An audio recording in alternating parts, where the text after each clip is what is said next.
direção do Senhor e deixou esse exemplo desses homens de Deus aí para nós seguirmos.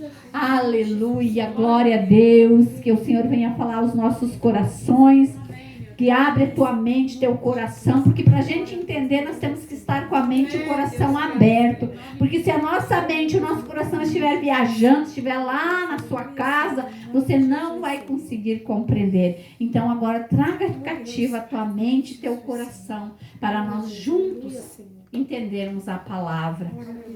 Amém? Que eu possa ser um canal agora de bênção, que o Senhor possa me usar e que juntos nós possamos aprender do Senhor. Então, o que eu quero falar, de acordo com o que nós louvamos, eu quero falar sobre Paulo. Aleluia. Então, está no livro de Atos, no capítulo 13. Então, nós vamos dar uma pincelada e depois eu vou para o 16, que é onde que nós vamos mais falar. Mas antes, eu gostaria só de fazer uns comentários. Paulo, todos vocês sabem, Paulo, no capítulo 13... no versículo 45. Então, todos conhecem a história de Paulo. Paulo era aquele que perseguia, né, os cristãos. Então, ele queria matar, ele matava os cristãos. E ele então teve um encontro com Jesus quando ia para Damasco. Caiu do cavalo, ficou cego 3 dias e 3 noites. E no decorrer, Deus levantou então um homem de Deus que foi lá, orou por ele e ele foi curado. Então, a partir dali, ele se converteu verdadeiramente ao Senhor e foi muito usado. Então, quando ele foi chamado para esta obra, o Senhor escolheu ele para que ele fosse levar o evangelho para os gentios. Os gentios, então, diz ali no 44, Paulo e Barnabé vão para os gentios. Os gentios eram pessoas que não eram judias, que não criam, né, nessas leis dos judeus. Eram pessoas que estavam fora desse conhecimento. E assim, então, ele foi levar a palavra para os gentios, porque os judeus, como nós vimos, eles estavam vivendo no Antigo Testamento, que inclusive chegaram a crucificar Jesus. Então, Paulo, aleluia, foi levantado para levar o evangelho. Graças a Deus, nós também fomos alcançados. E assim diz, no 45, mas os judeus, vendo as multidões, tomaram-se de inveja e blasfemando, contradiziam o que Paulo falava. Então ele teve lutas para conseguir levar o evangelho, inclusive até dentro do próprio grupo dos discípulos, porque imagina, ele, um perseguidor, eles começaram a pensar, ele veio para se fazer de amigo e nos levar preso também. Então eles tinham essa dúvida, eles tinham essa dificuldade de aceitação de Paulo. Mas o que aconteceu? O Senhor foi usando Paulo e Paulo então foi curando, foi libertando. Onde ele passava era aquele mover e as multidões o seguiam. E através desses testemunhos eles começaram a ver e a crer então que ele verdadeiramente tinha então aceitado Jesus como seu único e suficiente Salvador, assim como nós. Glória a Deus, amém? Aleluia. Então, Paulo e Barnabé, falando ousadamente, disseram: cumpria que a vós outros, em primeiro lugar, fosse pregada a palavra de Deus, mas posto que a rejeitais e a vós mesmos vos julgais indignos da vida eterna, eis aí que nos volvemos para os gentios. Então aqui ele está dizendo, ele está explicando. Olha aí, vocês que não aceitaram aqui, rejeitaram, então nós estamos levando para os gentios que estão aceitando. E no 50 agora, versículo 50. Mas os judeus instigaram as mulheres piedosas de alta posição, porque elas começaram a seguir a Paulo. E levantaram perseguição contra Paulo e Barnabé, expulsando-os do seu território. E estes, sacudindo contra aqueles o pó dos pés, partiram para Icônio. E Jesus ensinou, vocês vão levar a palavra, vocês vão levar a paz, mas no lugar aonde não aceitaram, sacode a poeira, sacode o pé e deixa lá mesmo. E foi então, os discípulos, porém, transbordavam de alegria e do Espírito Santo. Então eles eram cheios do Espírito Santo. Eles estavam cheios da presença de Deus. Agora nós vamos passar então para o 16, que é Paulo leva consigo a Timóteo. Então Paulo, ele começou a fazer as viagens missionárias. Como nós vemos como Paulo foi muito, muito usado nas mãos de Deus, que ele fez então a igreja de Coríntios, de Filipos e todo o Novo Testamento, como nós vimos, as cartas que ele escreveu. E assim então no 16:6, a visão entrou-de, e percorrendo a região Frígio-Gálata, tendo sido impedidos pelo Espírito Santo de pregar a palavra na Ásia. Como assim? Impedidos pelo Espírito Santo. Olha só que mistério. Então aqui nós podemos entender que Paulo, ele não era levado para as regiões, porque ele imaginava, porque ele queria. Não, aqui está bem claro. O Espírito Santo, então, que dirigia ele para onde ele deveria ir. Olha que coisa linda, coisa maravilhosa. E assim tem que ser nas nossas vidas. Será que às vezes nós deixamos o Espírito Santo? Eu vou, tá bom, tô indo. Pai, será que eu posso ir? Será que esse lugar é conveniente eu estar? Será que nesse lugar eu posso estar? Então ele era guiado, e aqui ele diz que o Espírito Santo o impediu, não era para ele ir para aquele lugar. E tendo então contornado Mísia, desceram a Trode. À noite, olha como que Deus trabalha, coisa linda. À noite sobreveio a Paulo uma visão, na qual um varão macedônio estava em pé e rogava, dizendo: passa a Macedônia e ajuda-nos. Olha como ele era dirigido, coisa linda. E é isso que nós temos que buscar para nós. Eu também me coloco nessa situação. Assim que teve a visão, imediatamente procuramos partir para aquele lugar, para aquele destino. E assim então, chegando lá, seguiram, a Filipe, cidade de Macedônia, primeiro ao distrito e colônia. Nessa cidade permanecemos alguns dias. Então, no sábado, olha só, lá nesse lugar que o Espírito Santo falou que deveriam ir, e através da visão que ele teve à noite. No sábado, saímos da cidade para junto do rio, onde nos pareceu haver um lugar de oração. Olha se não é direção de Deus. Eu estou lendo no capítulo 16, no versículo 13. E assentando-nos, falamos às mulheres que para ali tinham concorrido. Olha só as mulheres, como as mulheres são importantes também. As mulheres também. Então vamos trabalhar na obra, vamos nos levantar, que Deus se agrada de nós também, mulheres. Nós somos também escolhidas para fazer a obra de Deus. E olha que coisa linda agora. Certa mulher chamada Lídia, da cidade de Tiatira, vendedora de púrpura. Olha, ela era uma empresária, coisa linda. E temente a Deus, nos escutava. Então eles estavam pregando a palavra, e essa mulher, que de repente era uma vendedora, parou para ouvir o que Paulo estava falando.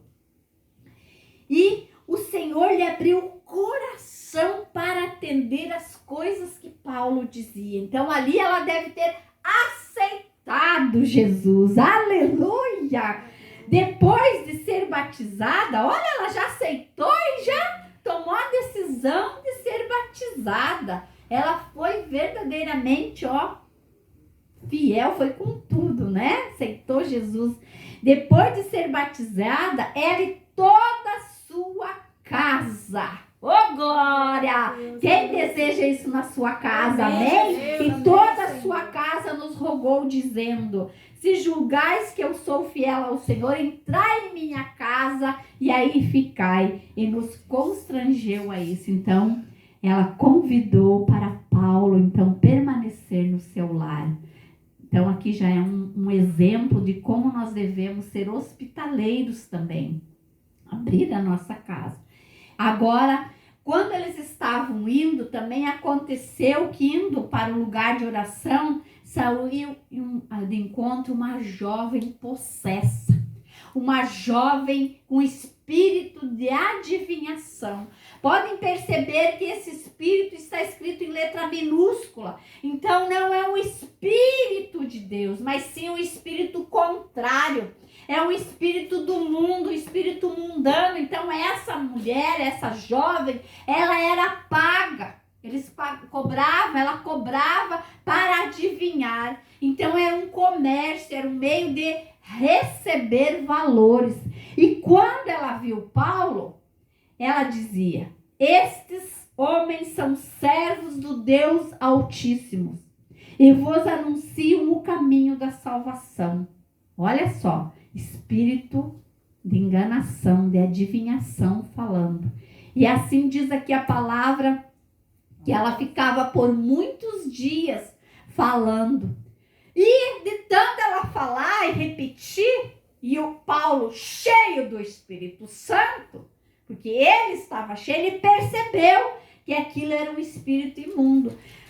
Olha só, traz agora hoje para a nossa realidade. Às vezes, a gente andando encontra até um bêbado, encontra um drogado, um viciado, e às vezes eles falam coisas que está aqui na Bíblia. Já, de repente, ouviram, mas estão andando no mundo contrário. Uma situação diferente, com um espírito dentro deles, contrários ao Espírito Santo de Deus. Então, aqui seria mais ou menos trazendo para a nossa realidade isso. E esse espírito, então, começou a indignar Paulo. Então, Paulo ficou indignado e voltando-se para esse espírito e disse: em nome de Jesus Cristo eu te mando, retira-te dela. E esse espírito, na mesma hora, saiu dessa jovem. Glória a Deus. E com isso, então, gerou naquele lugar uma raiva, um ódio, porque era uma maneira deles ganharem dinheiro através desta jovem. Então disse assim: vendo seus senhores que se desfizeram a esperança do lucro, eles começaram a perder o lucro. Então ficaram indignados com Paulo. E agarrando então Paulo e Silas, os arrastaram para a praça, à presença das autoridades. E levando-os aos pretores, disseram: estes homens, sendo judeus, perturbam a nossa cidade. Olha só que mentira. E assim acontece também, às vezes se levantam mentiras contra a nossa vida, contra as nossas vidas, apontam o dedo, caluniam, falam mentiras a nosso respeito. E assim Paulo está passando por essa situação. E pior, que foi levado em praça pública, aonde muitos viam aquela situação. E assim propagando, eles estavam dizendo, eles estão propagando costumes contrários ao nosso. Estão perturbando a paz deste lugar. Porque mexeu aonde? No dinheiro, mexeu no bolso deles. Por isso eles ficaram revoltosos. E levantou-se a multidão unida contra eles, e os pretores, rasgando-lhes as vestes, mandaram açoitar então Paulo e Silas, como nós acabamos também de louvar. Então eles foram levados para o interior do cárcere. Olha só como que eles entraram lá naquele lugar. Eles estavam fazendo algo para o Senhor, levando a palavra, levando as boas novas. E depois lhe deram muitos açoites, o lançaram no cárcere, ordenando ao carcereiro que os guardasse com toda a segurança. Toda a segurança. Eles foram jogados lá naquele calabouço. Esse, recebendo tal ordem, levou-os para o cárcere interior e lhes prendeu os pés no tronco. Olha como eles estavam. Tentam imaginar.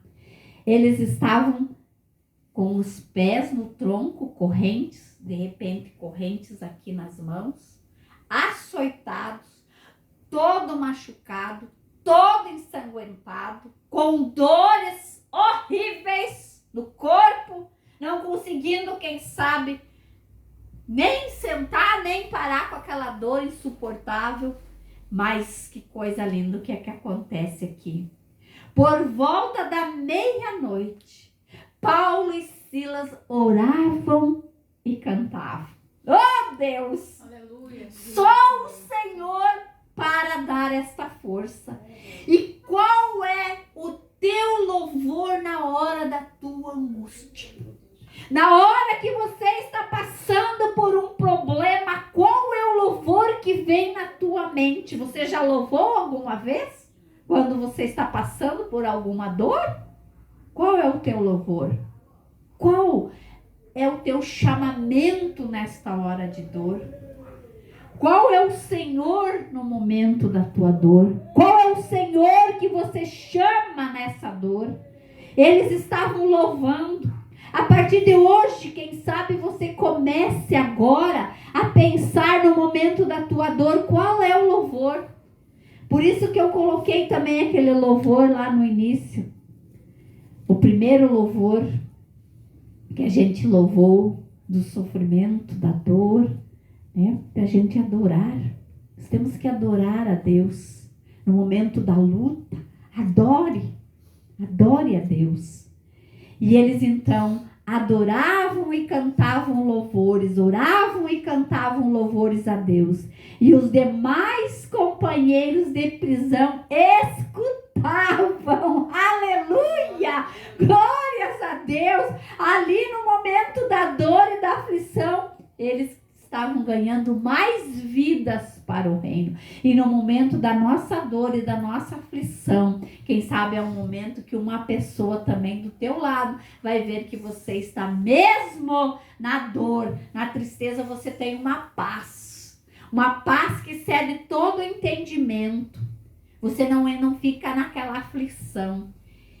E de repente, o que é que acontece? Aleluia! Cadê a igreja viva? O que é que acontece? Um terremoto! Aleluia! O terremoto que sacudiu os alicerces da prisão. Abriram-se todas as portas e soltaram-se as cadeias. Então, no momento do teu problema, no momento da tua luta, o Senhor vai agir em nome de Jesus. Ele vai arrebentar as correntes. Ele vai tirar o que está atrapalhando. Eu creio em nome de Jesus que Ele vai arrebentar isso que está atrapalhando a vir a tua bênção. Aleluia.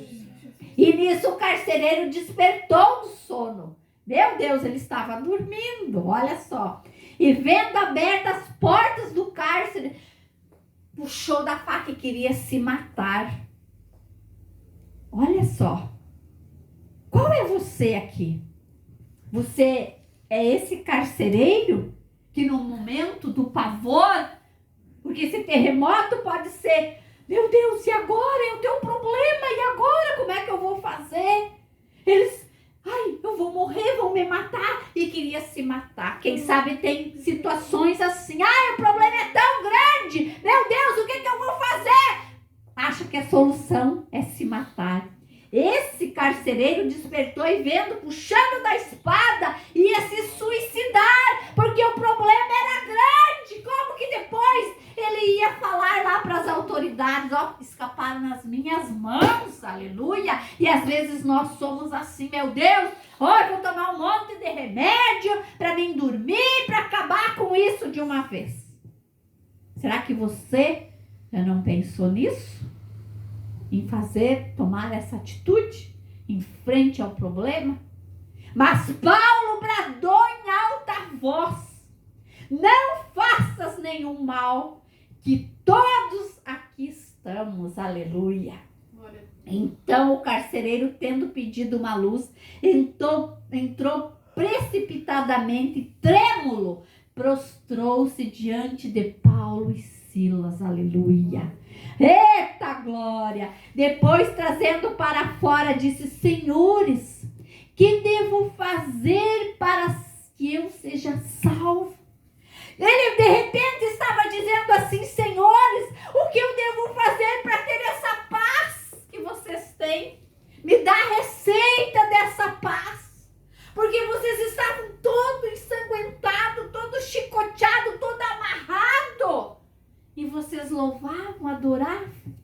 Quem sabe foi isso que ele viu neles, aquela paz. Com todos os problemas, eles estavam em paz, adorando. Aleluia! E eu creio que era isso que ele queria. Porque se nós formos lá em Filipenses 4:6, não sei se vocês podem abrir alguém rapidinho para mim. Filipenses 4:6 eu vou ler. Diz assim, ó. Filipenses 4:6. Não andeis ansiosos de coisa alguma. Em tudo, porém, sejam conhecidas diante de Deus as vossas petições. Como? Pela oração, pela súplica e ações de graças. E a paz de Deus, que excede todo entendimento, guardará o vosso coração e a vossa mente em Cristo Jesus. Era isso que eles tinham. Glórias a Deus, amém? Que nem que seja isso, vocês saiam daqui hoje refletindo. Que exemplo maravilhoso que eles nos deixam, aleluia. Ah, meu Deus, não é fácil, não é não, é muito difícil. A gente quer reclamar, a gente quer murmurar, a gente quer fazer menos, achar forças. Mas que nós tenhamos esse exemplo de buscarmos essa força para orar, adorar. Vamos praticar um louvor na hora da dor. Pratique. Depois você me conta. Aleluia! Pois você vai me contar qual é o louvor que o Senhor colocou nos teus lábios no dia da tua adversidade. Aleluia! E assim então pregaram a palavra na casa, aleluia, desse carcereiro. Olha só, foram parar na casa do carcereiro, aleluia. E então, assim, toda a família foi batizada e levando para a sua própria família, ele pôs a mesa e com todos os seus manifestava grande alegria por terem crido em Deus. Amém. Oh, coisa linda! Quer mais do que isso? Uma pessoa que ia se matar, que estava em desespero, convidou eles para ir no seu lar e aceitaram todos a Jesus Cristo. E a alegria reinou naquele lar. E que a alegria possa reinar nos nossos lares, em nome de Jesus.